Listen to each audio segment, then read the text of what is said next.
Tidak ada pemain timnas Indonesia yang cedera jelang lawan Kamboja. Timnas Indonesia akan melakoni pertandingan pertama melawan Kamboja di Piala AFF 2022. Laga Indonesia versus timnas Kamboja akan berlangsung di Stadion Utama Gelora Bung Karno, Jakarta 23 Desember 2022.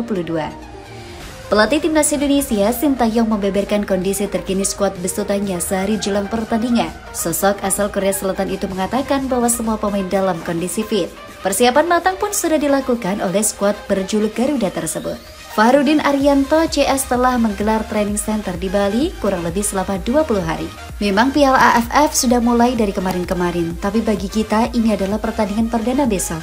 Para pemain sudah mengikuti TC selama di Bali hampir 20 hari dengan baik tanpa ada cedera, kata Sintayong dalam konferensi pers Kamis 22 Desember 2022. Sementara persiapan, Sintayong memang agak kecewa karena tidak bisa menyertakan Jordi Amat dan Elkan Bagat. Namun ia tetap yakin dengan komposisi yang ada, skuad Garuda bisa mendapat target juara yang diinginkan. Hal yang disayangkan adalah Elkan dan Sandi tidak bisa bergabung. Tapi para pemain itu kondisi sangat baik, terang pelatih 52 tahun tersebut.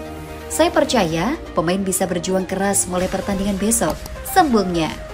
Selain Kamboja, timnas Indonesia berada di grup A Piala AFF 2022 bersama Thailand, Filipina, dan Brunei Darussalam.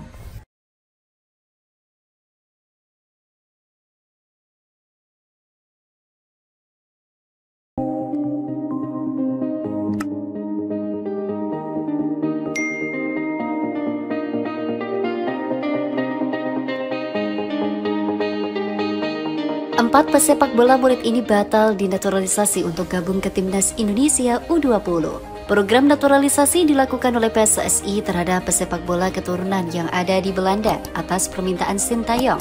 Program ini telah digalakan dari jauh-jauh hari dan telah menemukan 3 pemain yang dinaturalisasi dan akan menjadi penggawa timnas Indonesia U20 kelak. 3 pemain tersebut adalah Ivar Jenner, Justin Hubner, dan Rafael Struijk. Nama terakhir bahkan tengah menjalani proses naturalisasinya. 3 pemain ini dipilih langsung oleh Sintayong setelah melakoni trial atau latihan guna persiapan 2 ajang bergengsi tersebut. Terpilihnya 3 pemain ini pun memastikan ketiganya akan tampil bagian bersama Timnas Indonesia U20 di Piala Asia U20 2023 dan Piala Dunia U20 2023. Dalam persiapannya menyambut 2 ajang bergengsi di tahun 2023 nanti, yakni Piala Asia U20 dan Piala Dunia U20, Timnas Indonesia U20 melakukan program naturalisasi. Sederet pemain keturunan yang ada di Belanda harus menerima kenyataan batal naturalisasi. Lalu siapa deretan nama pesepak bola yang batal dinaturalisasi untuk bergabung di Timnas Indonesia U20? Simak ulasan FIFA yang dirangkum dari berbagai sumber. Pertama, Jim Kruk.